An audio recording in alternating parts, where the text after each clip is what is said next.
Alright, last video we're going to film today and hopefully post soon is a local find.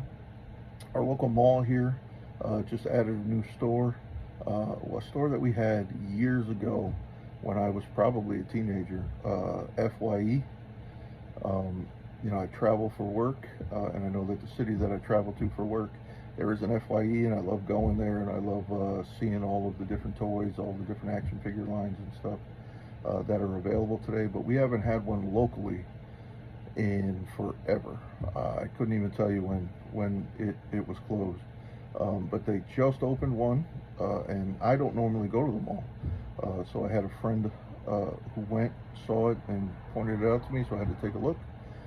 And what I found was what I remember of FYE when it was here before. It was a little pricey, definitely more than I wanted to spend. You know, it's kind of like an upcharge on the regular retail prices of things. But I was able to find some stuff that I haven't been able to find as I've been looking around recently. So I was able to track down finally this Crystar figure. If you are my age, which is in the prime of your life, your early 40s, you might remember him from cartoons and comic books. Crystar was a prince that became a crystal, or became crystal in response to, I believe, his brother becoming a lava man or something like that. But it was a short run cartoon. It was a comic book for a long time, a Marvel comic book, and they made this figure, and I've wanted this figure ever since. Not so much for the Marvel influence, but just from the 80s toy influence that I remember from when I was a kid. So I finally found one, and I was able to track down one of these Deadpool Wolverine figures of Logan. I don't have a Hugh Jackman Logan. I mean, not a good one. I have some of the figures from the first couple of X-Men movies, but they're not very well done. But I was able to find this guy, so I picked him up. So stick with me for a few minutes, and we will unbox them and check them out. All right, we'll start with Crystar. Here he is in all his glory. You gotta love that clear plastic mimicking the crystal that he's made out of. You know, with these lights, he really kind of fluoresces almost. Right out of the box, his joints are super smooth. He moves really well. I don't know really who he will display well with, but we're going to figure some stuff out, right?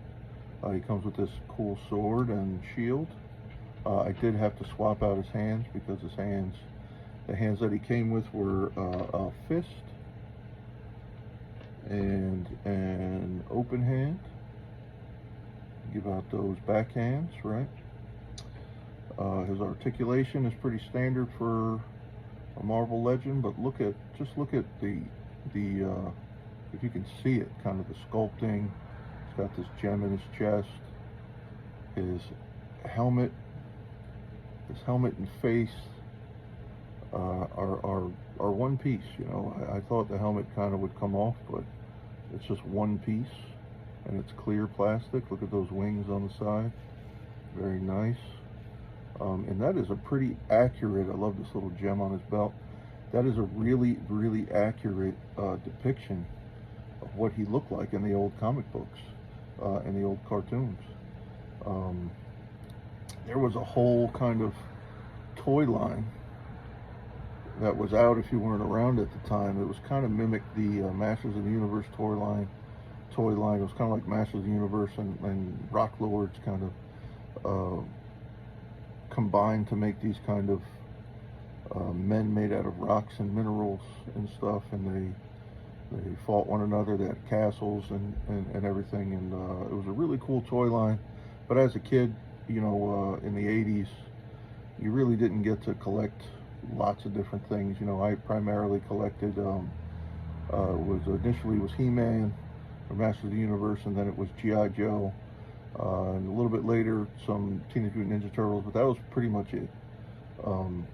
I didn't get a lot of these kind of sublines that I'm finally, as an adult, able to start to kind of seek out and find.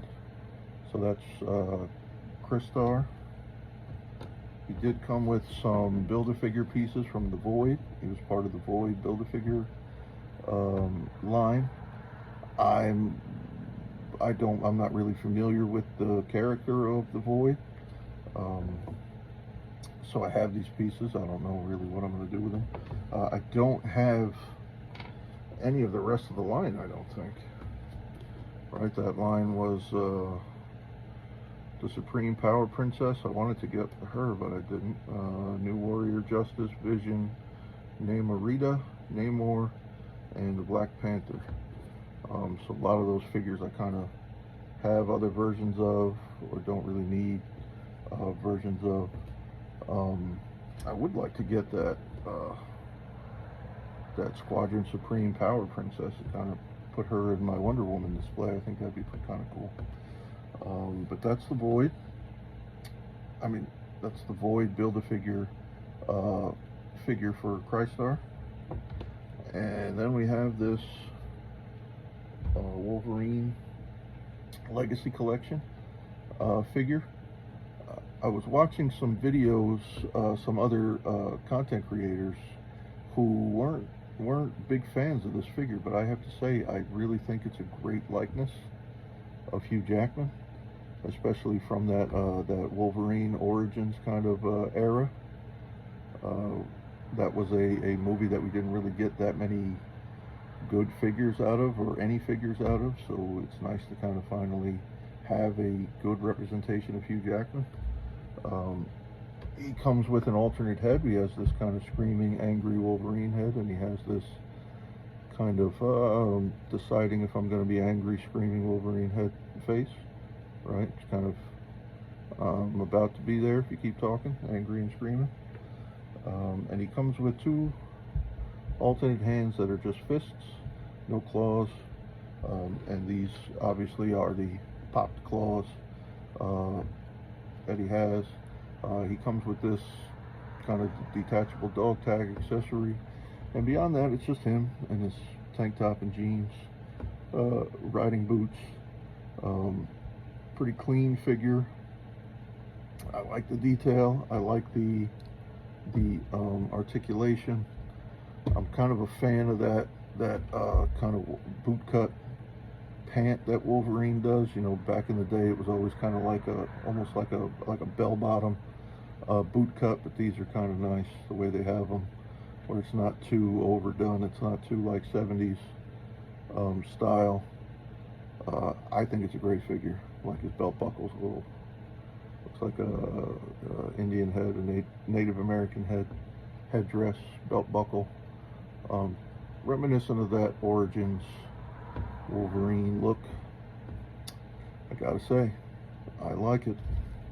It'd be nice to start to find the rest of these figures.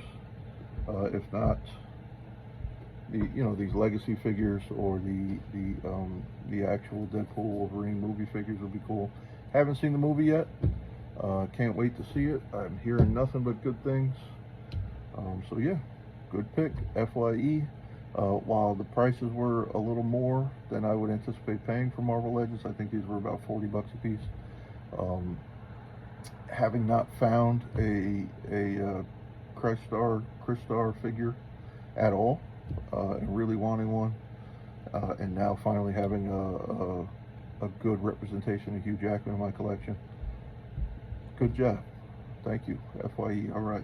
So if you like these kinds of videos, like and subscribe, and hopefully we'll be able to give you some more. All right. Have a good one.